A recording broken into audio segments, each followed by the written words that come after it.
Welcome to linear and nonlinear relations.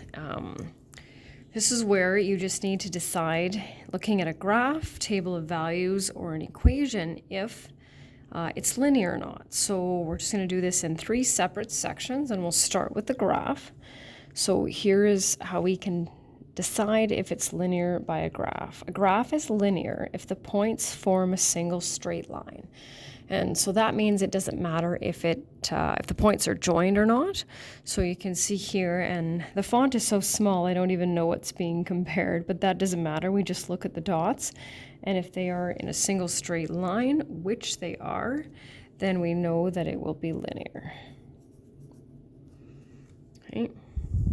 The second one looks like one that we've graphed, and I can see here it says y equals 2x. So of course we know we could do a table of values with that, choose 3 values for x, etc., etc., and there's arrows on both sides.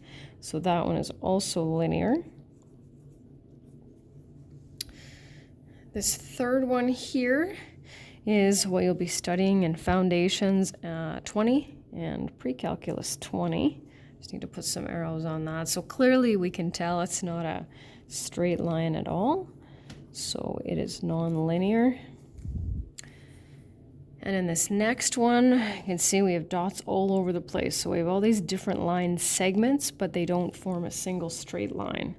So this one is also non-linear. And the last one for the graph, and it's hard to tell, it almost looks like a dotted line, but anyway, regardless, it is linear.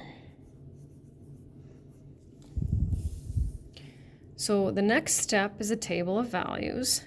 And so we can do one of 2 things, I guess. We could technically plot the points and see if they form a single straight line. Or what we can do is we can look for patterns in our x and y values. So if we look at our x values, they're obviously consecutive values, consecutive numbers, right, going up by 1, and our y values are also consecutive numbers, of course, decreasing by 1. And so because we have those constant patterns, this one will be linear. So looking at the next one, our x values are consecutive, right? But if we look at the difference, this one's going up by 2, and then all of a sudden now we're going up by 4. And so because that is not constant, right, not the same increase, that one will be non-linear. Okay. So multiples of 5 here. So consecutive, in this case, multiples of 5, and a clear increase of 1 in our y values. So that one is linear as well. And then last one for table of values, we're dealing with multiples of 3. So 3, 6, 9.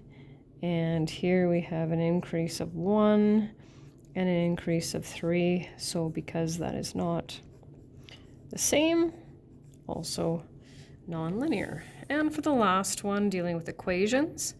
So an equation is linear if both sides of the equation have a degree of 1. So that goes back to first semester, where when we're dealing with the degree, we look at the variables and we look for the exponent that goes with those variables. And so this would be y to the power of 1, because there's one of them, right?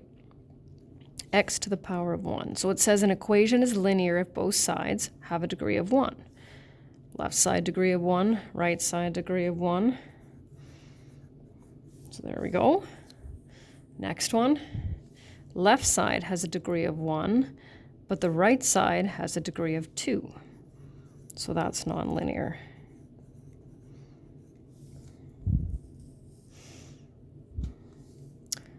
Degree of 1, degree of 1.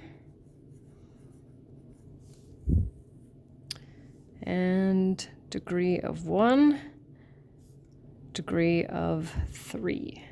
So that is definitely non-linear. And that's the end.